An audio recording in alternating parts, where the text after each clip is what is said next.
Démonologie 1,57 vous révèle ici que Yahvé, le puissant démon oiseau, n'est pas seul. Il agit dans l'ombre, dans le monde occulte, pour vous séduire. On voit cela dans 1 Roi, chapitre 22, versets 20 à 21, dans la traduction Abbé Crampon. 1 Roi 22, 20 à 21. Et Yahweh dit, qui trompera Akab? Comment se fait-il que, non mais, vous avez des parasites, au pays on dit vous avez la bouillie dans la tête. Comment se fait-il que vous allez lire quelque chose, on vous dit que le Créateur, qui est censé créer toutes choses, connaître toutes choses, faire ce qu'il veut, pour faire périr quelqu'un, il cherche une solution et il demande comment on va faire pour le persuader de monter. Comment on va faire? C'est-à-dire que ce roi-là résistait. Si vous voulez vraiment comprendre la Bible telle que vous devez la comprendre, ce roi-là était contre Yahvé. C'est-à-dire qu'il avait compris des choses. Que Yahvé, c'est pas ça. C'est pour ça que le démon maintenant veut le faire périr. Ouais, le bruit que le poisson fait là. Eux-mêmes, ils attestent ce que je dis. Et Yahweh dit, qui trompera Akab? Tromper, ça veut dire quoi? Ça veut dire mentir, égarer, séduire.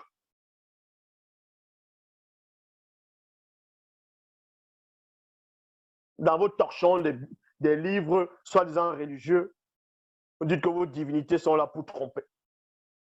C'est les divinités qui trompent les hommes. Et vous trouvez ça normal. Le mot tromper, vous trouvez ça normal. Yahweh dit, qui trompera Akab pour qu'il remonte en Galade et qu'il périsse? Point d'interrogation. Il répondit l'un d'une manière et l'autre d'une autre. Alors, l'esprit vint se présenter devant Yahweh et lui dit, moi, je le tromperai. Point. Yahweh lui dit, comment? Neni. Neni. Comment? Parce qu'il n'arrive pas à lire la pensée de l'esprit qui est venu en face de lui.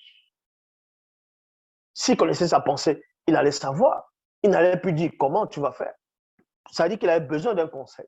Quand on vous dit Dieu n'a pas besoin de conseil, il est dans le conseil de elle ici. Ils sont plusieurs. 1 Roi 22, 21. Bible en français courant. Ce sont les versets que je donne continuellement, souvent dans plusieurs enseignements, et c'est important. 1 Roi 22, 21.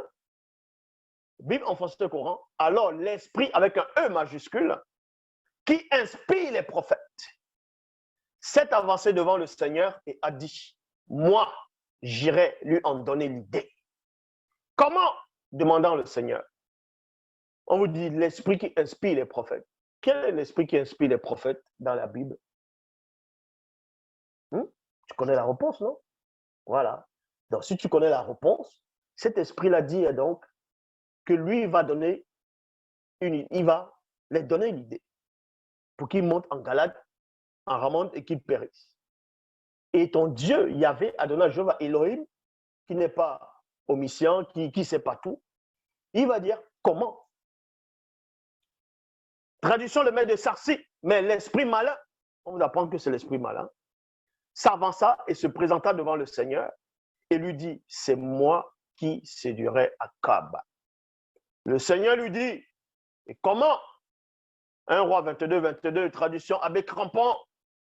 Il répondit, je sortirai et je serai un esprit de mensonge dans la bouche des prophètes. Point. Yahweh dit, 2 points. Tu le tromperas et tu en viendras à bout. Sors, boussa. Next. Non. Next, c'est suivant. Get down. Et faisant ainsi. Donc, on vous dit que Dieu approuve le mensonge. Tandis que dans Proverbe, on vous dit Dieu a horreur du mensonge. Mais c'est quel Dieu qui a horreur du mensonge? Et l'autre Dieu, dans 1 Roi 22, 22, approuve le mensonge. C'est-à-dire que quand il a inspiré Proverbe, il a oublié que il approuvait le mensonge dans 1 Roi 22, 22.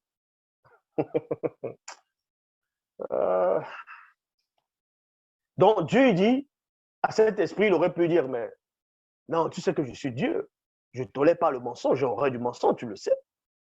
Trouve une autre solution, mais n'utilise pas le mensonge. Mais il dit, c'est une bonne idée de mentir. C'est pour ça que vos Bibles sont remplies que de mensonges, de torchons. Votre histoire, l'humanité, n'est que mensonge. Voilà la vision qu'on vous a montrée. On vous a parlé des choses. On vous dit l'univers date il y a de cela 13 à 15 milliards d'années. Ça, c'est le mensonge. On vous raconte des histoires. Il y a 9 planètes. Et les 9 planètes portent le nom des dieux grecs. Ça, c'est le mensonge. On vous parle de l'Afrique. L'Afrique était comme ça, le mensonge. On vous parle des civilisations, l'origine des races. On vous parle de la théorie des Darwin, le mensonge. Tout n'est que mensonge. Même quand tu te regardes devant le miroir, ton reflet n'est que le mensonge, reflète que le mensonge. Est-ce que tu comprends? Bible, parole de vie. L'esprit des prophètes a répondu plutôt. A répondu. Je soufflerai des mensonges dans la bouche de tous les prophètes du roi. Le Seigneur lui a dit 2 points. C'est un bon moyen pour le persuader. Il était où sur son trône? La robe, c'était un bon moyen. Non, mais vous imaginez que l'esprit qui inspire les prophètes, dans d'autres versions, dit, dans la traduction, le maître de Sarson dit c'est l'esprit malin, donc on va forcément dire c'est Satan. Viens dire à Dieu, bon, moi je vais aller mentir. Et Dieu dit, ah ça c'est très bien, c'est un bon moyen pour les persuader. Sors, fais-en ainsi. Mais si Dieu approuve déjà le mensonge, approuve déjà Satan, que Satan agit de cette façon, pourquoi vous dites encore qu'il va le tourmenter au dernier jour? Puisque c'est lui qui le pousse à le faire. Celui qui l'autorise à mentir les hommes. Celui qui l'autorise à séduire les gens. Donc, il laisse son instrument selon vos théories. Et pourquoi on l'envoie encore dans ce que vous dites en faire?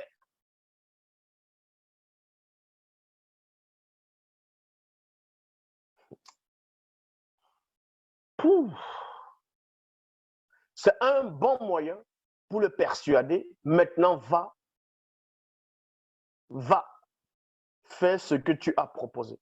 Bible en français courant, j'irai, a-t-il dit, et je ferai prononcer des mensonges à tous les prophètes du roi. Le Seigneur lui a répondu, c'est un excellent moyen pour le tromper. Vas-y, fais-en cela et fais cela. Voyez, votre Dieu approuve le mensonge.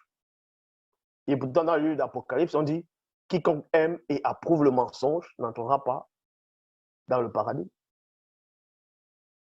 On dit, dehors les chiens. Dehors les chiens. Et quiconque aime et approuve le mensonge. Comment votre Dieu aime le mensonge? Il applique ça. Il approuve. Non, mais attends. Non, mais sérieux. Les prophètes du roi, là, vu que c'est un esprit, on va dire comme ça, supérieur, qui est venu les séduire pour qu'ils racontent le mensonge. Mais eux, là, on va encore les juger pourquoi? Pour le mensonge. Est-ce que c'est de leur propre volonté qu'ils sont les mentir?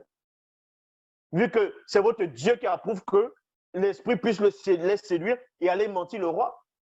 Et ils doivent encore passer au jugement pour répondre au mensonge. Mais vous ne voyez pas que ce sont des choses qu'on a inventées au Moyen-Âge?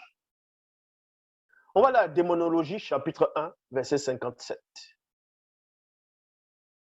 Démonologie, chapitre 1, verset 57.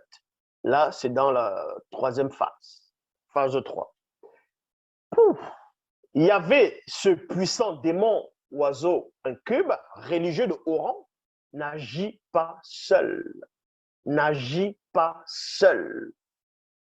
Plusieurs comme lui se regroupent pour former des complots lors de la tenue de leur société secrète contre ceux du visible, entre parenthèses, le monde des âmes. La démonologie, étude interdite de la science du démon. Ça, c'est en français. Mais quand on lit ça en langue, Kalata Jokwa Miango Mamidima Bobé, Satan n'aime pas ce livre. Votre Dieu n'aime pas ce livre. Il déteste ce livre. Parce qu'on les dévoile.